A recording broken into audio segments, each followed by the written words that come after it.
Hola amigos y amigas, soy Manuel Chacón, gracias por escucharnos. En este programa hablaremos sobre el origen y la historia de la Iglesia Católica en Costa Rica durante el periodo colonial, es decir, desde el periodo que va desde el siglo XVI hasta inicios del siglo XIX. Para ello hemos invitado a la historiadora Carmela Velázquez, doctora en Historia y profesora retirada de la Universidad de Costa Rica, quien tiene una amplia trayectoria como investigadora, especialmente sobre la Iglesia Católica y la religiosidad popular católica. Bienvenida Carmela y gracias por aceptar esta invitación. Con mucho gusto. Y realmente es un tema que considero que es importante que conozcamos todos, porque se habla mucho de la iglesia, pero a veces hay un poquito de falta de conocimiento en todo lo que tiene que ver con sus orígenes.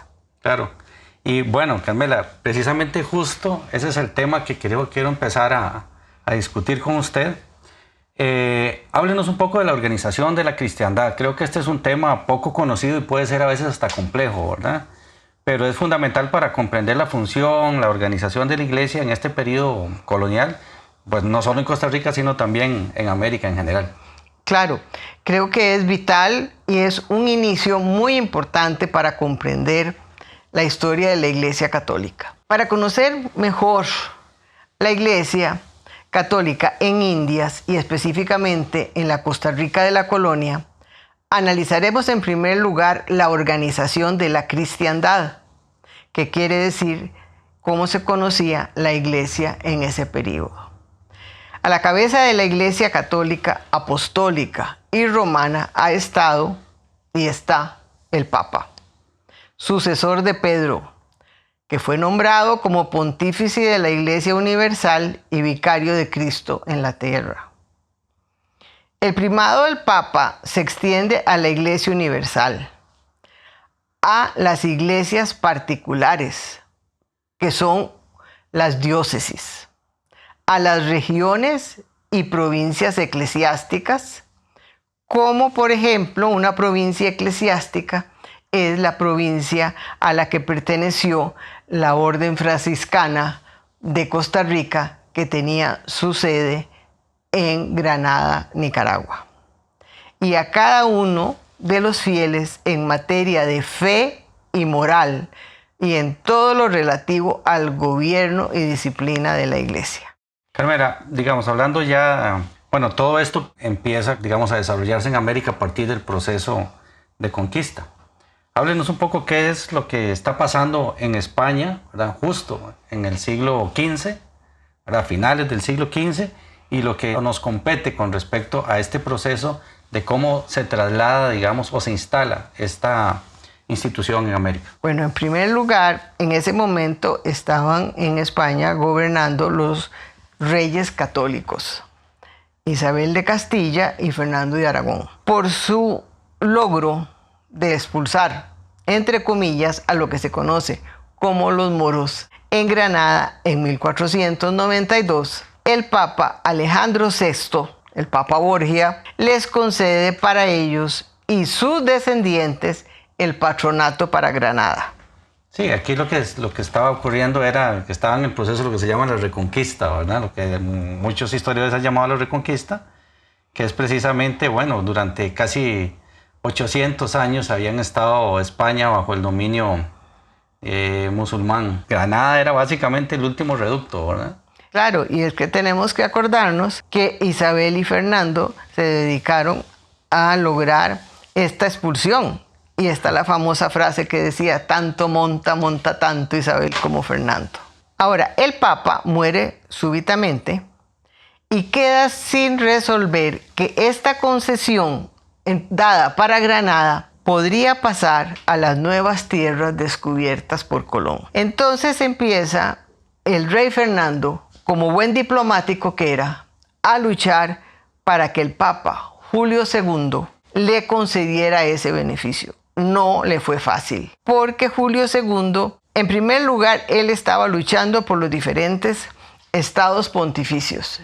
Era un señor feudal más. Y entonces, al fin, Fernando logra que le den el patronato para América. Pero también el Papa comprendió que él no tenía ni los medios ni el personal para mandar a América y que estos sacerdotes obispos o el clero regular pudieran desarrollar la fe en estos territorios desconocidos. No se sabía su tamaño, su estado, nada. Entonces prefirieron darle a la corona el patronato real para que los reyes católicos pudieran llevar a cabo la fe, la religión en estos nuevos territorios. Bueno, y que ahora usted mencionó tal vez un concepto que a veces lo oímos cuando oímos hablar del clero, o sea, el clero regular y el clero secular en este caso. ¿Qué es el clero regular y qué es el clero secular? Bueno, el clero regular es el clero que vive en comunidad. Es el clero de las diferentes órdenes, como franciscanos, dominicos, jesuitas, y las diferentes, por ejemplo, la primera que se crió en América, como es la de Fray Pedro de Betancur, y esos son el clero regular. ¿A quién obedece directamente el clero regular? Eso es una cosa muy importante.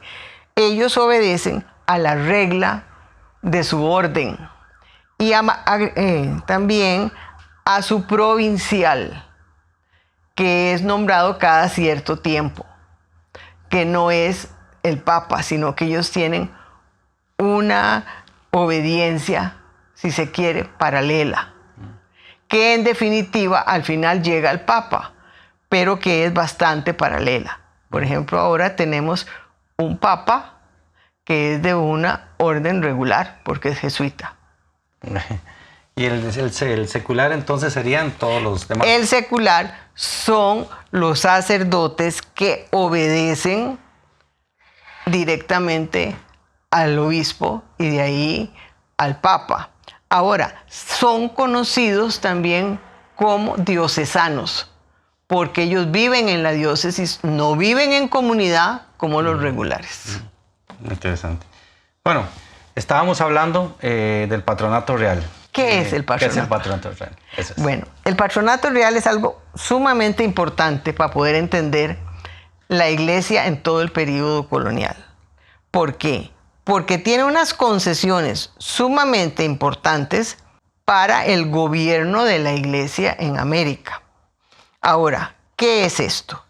Que al concederles el Papa a los reyes católicos y sus descendientes, estos eran los que nombraban tanto a los obispos, a los sacerdotes, y ellos tenían que ver por medio de la Casa de Contratación de Sevilla quiénes venían para acá, qué libros venían, pero también ellos sí controlaban que de la orden regular quiénes eran los que venían para América. Ahora, ellos, por medio de eso, la administración del diezmo, algo tan importante que era de lo que se mantenía la iglesia. Eso era un 10%, así es. Depende del lugar, ¿verdad? Y del diezmo vamos, si querés, hablar más adelante, Bien. Porque el diezmo tiene muchas fases, ¿verdad? Bien, la iglesia lo cobraba, pero lo administraba la corona. Bueno. Entonces, eso es parte de ese maridaje, ¿verdad? Entre esas dos instituciones, ¿verdad? Exacto. Ahora, también daba el patronato el señalamiento de los límites de las diócesis, que eran sumamente importantes. Muchas veces eran muy utópicos, porque no se conocía el terreno. Por ejemplo, el límite de la diócesis de Costa Rica y Nicaragua con Panamá siempre fue un problema. Hay una intervención en los conflictos interclericales que van a tener la corona gracias al patronato. Van a haber una intervención en asuntos del fuero eclesiástico. Otra cosa que viene del Concilio de Trento es la vigilancia de las predicaciones. Hay una exigencia, si se puede llamar, para que los sacerdotes se preparen para las predicaciones. Hay una limitación de las comunicaciones con la Santa Sede. ¿Qué significa esto? Que el Papa no podía mandar ni una bula, ni una carta, ni nada, solo él. Eso tenía que mandarlo él a la Casa de Contratación de Sevilla. La Casa de Contratación lo vigilaba, lo analizaba y si le parecía lo mandaba para Médica, pero ya con la firma de ellos. O sea, el Papa no tenía conexión directa. Un control de la información sobre el estado de las diócesis y medidas de defensa del patronato. Además, había una censura, como ya expliqué, sobre los documentos papales y también recursos ante instancias civiles contra las sentencias y actuaciones de los tribunales eclesiásticos. Había un control de los concilios, porque nosotros no tuvimos un concilio, pero se dieron concilios en Lima, a la que pertenecimos al principio nosotros, y se dieron concilios en México. Y se dio también algo que es muy importante, que es el envío de un nuncio. O sea, el nuncio es el representante del Papa. Es un puesto, si se quiere, diplomático. ¿Y ese nuncio, o sea, dónde se ubicaba territorialmente? No existió, porque nunca lo permitieron que se nombrara. Yeah. Para que no se diera una relación directa entre América y el Papa. Y el Papa. Tenía que ser todo a través de la corona. A través de la corona. Claro. Es una forma también de mantener ese control, ¿verdad?, sobre la administración. Ese control sobre la administración. El primer nuncio se va a nombrar en América, se van a empezar a nombrar después de las independencias. Hasta ese momento. Y hasta ahora, ¿verdad? Porque hasta ahora tenemos un nuncio. Es un puesto diplomático que tiene Roma. Bueno, entonces ya estamos prácticamente comprendiendo lo que es este proceso de cómo se construye, digamos, este maridaje entre la corona y la iglesia, compuesto, ¿verdad?, por dos grandes potestades, ¿verdad?, que la real y la eclesiástica. Así es. Así es.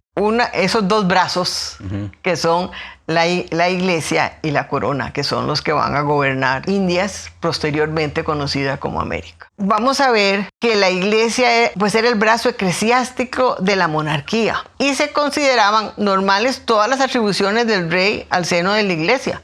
O sea, si el rey decía, aquí se hace una diócesis, ahí se hacía. Aquí se va a nombrar un obispo, así se hacía. El Papa a veces podía mandar una terna, pero porque la mandara no quería decir que uno de esos iba a ser. Entonces vamos a tener la gran importancia que hay que comprender de la intervención de la corona en la iglesia. Sí, que a veces uno creería que era una relación más equitativa, entre comillas, ¿verdad? Pero de acuerdo con lo que usted me está explicando, pues hay es decir, el poder de la corona todavía está en cierta forma por encima del poder de la iglesia. Yo creo que sí, aunque se señala que van muy juntos, pero si uno analiza ese asunto, que el Papa no pudiera tener contacto directo, que los nombramientos venían de España, para mí hay una potestad más grande de la corona. Ahora, lo que pasa es que la iglesia estaba muy metida dentro de la corona, dentro de las cortes. Y ahí era donde ella lograba sus arreglos, digamos. Políticos, tanto con los reyes del momento o con las personas importantes, con los validos, con todas esas cosas que le permitían tener un poquito más de poder. Claro. Y eso no hay que dejarlo de lado. Ahora, una vez que se puso ya en función, en práctica, esta conexión, Fernando el Católico buscó la manera de organizar estas nuevas tierras que hay que contemplarlas muy entre comillas, porque no eran nuevas. Ahí estaban pobladas. Claro. No es que surgieron en ese momento, no. No, y esa es una discusión muy interesante, ¿verdad? Cuando se habla a veces de ciertos territorios y se habla de los procesos de colonización, ¿verdad? Que en realidad eran tierras que estaban habitadas. Exacto, no eran tierras vacías. Eran tierras vacías, que eso se ha hablado mucho a veces en algunos periodos históricos distintos de Costa Rica. Bueno, pues anteriormente, ¿verdad? Ya ese es un tema que es casi superado, pero sí se habla algunas veces de las tierras por colonizar casi vacías, ¿verdad? Exactamente. Y eso yo creo que tenemos que sacarlo, porque no eran vacías. Estaban llenas de personas, estaban con sus ideas, con sus religiones, con sus sistemas de vida, y eso hay que comprenderlo. Ahora, entonces Fernando decide que estas nuevas tierras, como le dije, entre comillas, había que organizarlas. ¿Y cómo era la mejor manera para organizarla? Decide en diócesis. ¿Por qué? Porque las diócesis es una organización que está al frente de ella un obispo. Tiene un territorio demarcado y esa organización del obispo además va a estar ayudada por un cabildo catedralicio, que no es otra cosa más que un número de sacerdotes que lo ayudan a gobernar y que cada uno tiene su papel. Ahora, esas diócesis van a ser sufragáneas de otras. ¿Qué quiere decir eso? Que de, digamos, 5 diócesis o 4 diócesis se va a hacer una que es la más importante para que esa también dirija todas las demás. A todas las demás. ¿Y qué vamos a tener? ¿Qué fue lo que primero hizo? Que él estableció el 12 de febrero de 1546 3 provincias eclesiásticas. ¿Y a dónde fue que se establecieron? En Santo Domingo, con jurisdicción sobre las Antillas, la costa caribe de Venezuela y Colombia. Después la de México, que es la otra provincia eclesiástica, que va a tomar los territorios del norte, desde Guatemala al Mississippi. Y la de Lima, que abarcó todo el sur español, desde Nicaragua y Panamá hasta la Tierra del Fuego. ¿A qué nos lleva esto? Que nosotros en un primer momento pertenecimos a Lima. Qué interesante. Y esto de alguna manera retrata también cuál era la visión de la distribución territorial, ¿verdad? Sí, ya hay una buena visión. ¿Verdad? Claro. Ya hay una visión. Sí, en 3 grandes bloques. 3 grandes bloques, porque ve que está llegando, bueno, hasta el Mississippi. Ahí no está llegando hasta el Canadá, ¿verdad? Pero sí, claro. El otro hasta la Tierra del Fuego. O sea, hay una buena ya visión territorial. Y eso que nosotros pertenecimos en primera instancia a Lima. Ahora, ¿cómo se gobernaban estas colonias? La arquidiócesis y la diócesis, como ya expliqué, eran creadas por la corona y tenían al frente la arquidiócesis a un arzobispo y la diócesis a un obispo. Este obispo debe de obedecerle obispo que está al arzobispo que está en la arquidiócesis. ¿Cuál es esa diferencia? Es como complejo, ¿verdad? Porque uno lo oye aquí en Costa Rica también a veces, ¿verdad? Cuando se habla también del obispo y el arzobispo, ¿verdad? Pero no le queda a uno muy claro cuál es la competencia que tiene cada uno. Puedo poner el ejemplo de la Costa Rica de ahora. Claro. ¿Cuál es el ejemplo? Vean, en Costa Rica hay varias diócesis. Está la diócesis de Cartago, la diócesis de Alajuela, la de Tilarán, está la diócesis, bueno, ahora hay diócesis en Limón y otras, pero no vamos a entrar en más detalles. ¿Y quién es el arzobispo? ¿Qué gobierna el arzobispo? El arzobispo es en estos momentos José Rafael Quirós, que es el que está por encima de los obispos. Y está también, pero está ahora, algo muy interesante que es la conferencia episcopal. Pero bueno, poniéndonos un poquito más para atrás, claro. El arzobispado es el que reúne a todas esas diferentes diócesis. Claro, que están, digamos, a cargo de un obispo. A cargo de un obispo. Sí, pero es que uno a veces oye decir, bueno, el obispo de Alajuela o el obispo de, creo que Cartago también. Cartago. Para poner un ejemplo. Pero sí tenemos que tener claro que el arzobispo está por encima de eso en estos momentos, ¿verdad? Ahora hay que tener un poquito más de cuidado después de Vaticano. Ok. Bueno, entonces toda esta es la estructura que también se trasladó, que existía en España y que se traslada entonces a América. Exactamente. Y así es como se estructura, digamos, toda la jerarquía digamos. Toda la jerarquía eclesiástica. es como se estructuraba en España, y eso pasa acá, como pasaron todas las leyes, como pasaron todos los dictados del Concilio de Trento. Todo esto pasó a América. Y esto lo ve uno, digamos, no solo en la iglesia, sino que en la mayoría de las actividades generales. Por ejemplo, en la parte de legislación, bueno, yo que he estado también estudiando el tema del crédito, uno ve cómo el mismo esquema legal pues prácticamente rige para toda la América y está muy relacionado con la legislación española misma. Claro. Durante el periodo colonial, ¿verdad? En diferentes momentos. Y las legislaciones que se emiten, por ejemplo, en España o en otras partes de América, a la cual Costa Rica pertenece, pues van teniendo cambios en función de esas legislaciones. Claro, y eso es muy importante, ver que nosotros seguimos el ejemplo Claro. de España.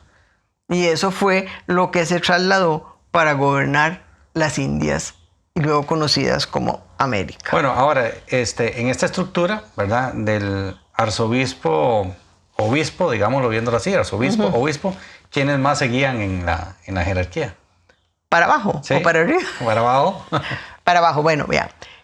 Cuando hay un obispo, o sea, hay una diócesis. Ese es su territorio, que tiene una serie de reglamentaciones, ¿verdad?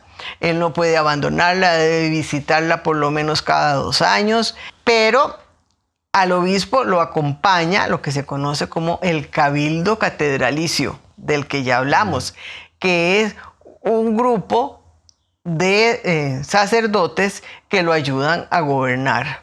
Uno está encargado de manejar el diezmo, otro está encargado del culto, otro, o sea, cada uno tiene su función. El cabildo fue sumamente fuerte en la época colonial, porque muchas veces el obispo o lo trasladaban, o se iba, o se enfermaba, o se moría. Pero entonces el que le daba continuidad, porque era el que gobernaba a la diócesis, era el cabildo. Costa Rica, lo vamos a ver más adelante, no tuvo cabildo porque no tenía diócesis propia. Entonces, en el caso de Costa Rica, continuó, digamos, como antes sujeta al hecho y quizá también al derecho de la jurisdicción de Panamá. Así es. Sí, pero Panamá poco, porque ella pasa muy pronto a ser parte de la diócesis de Nicaragua. ¿Y eso sería en qué año más o menos? En 1545, por Real Cédula de Felipe II, dirigida al obispo de Nicaragua, que le dice que se le encarga que mientras no se proveyera de prelado a la gobernación de Cartago, que él se encargara de ella en lo espiritual y en el culto de la iglesia, sobre todo por estar tan cerca de ella.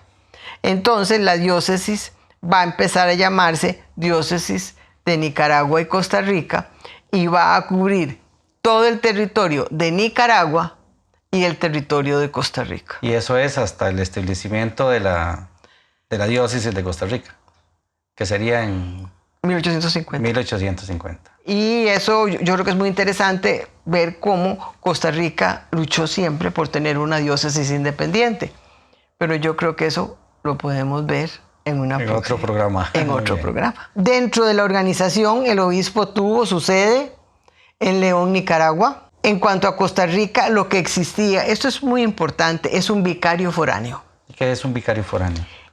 Un vicario foráneo es un sacerdote nombrado vicario por el obispo de León. Bueno, por los obispos, en este caso por el obispo de León. Y era el que estaba encargado de cumplir lo que decía el obispo y de manejar todo lo que tenía que ver con la iglesia. Ahora, él no tenía el mismo tiempo de función que el obispo, sino que si nosotros estudiamos los vicarios, nos damos cuenta que se iban y volvían y que estaban un tiempo. El vicario no tenía que irse cuando el obispo se iba, por muerte, por viaje, por lo que fuera. El obispo nombraba a este vicario que se conoce como vicario foráneo. Ahora, otra cosa muy importante es que donde hay una diócesis, esa diócesis tiene que tener una sede y tiene que tener una iglesia, que es la iglesia del obispo, y esa es la catedral. O sea, nosotros no podemos hablar de una diócesis sin catedral. Y si no, por eso tenían que construirla, ¿verdad? Por eso nosotros nunca tuvimos una catedral en Cartago. ¿Qué pasa cuando el obispo se moría, se iba, se enfermaba, bueno, qué sé yo? O no venía porque había sido nombrado y mientras le daban los dineros para que se viniera, había barco, todas las cosas, a veces pasaba mucho tiempo.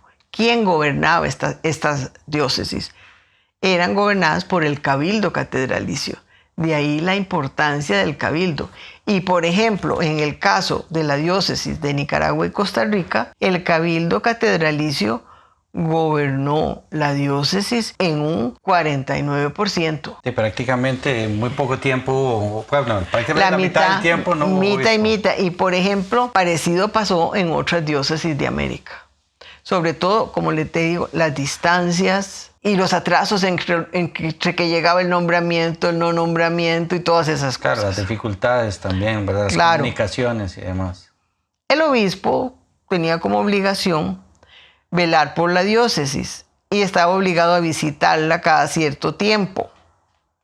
Y también debía cada 5 años de ir a Roma, en lo que se llama visitas ad limina, que todavía nosotros las vemos aquí en los periódicos. De determinado momento parten todos los obispos para Roma a la visita ad limina. Se sigue llamando igual. Nunca se hizo una visita ad limina, sino fue por representación, porque era muy difícil.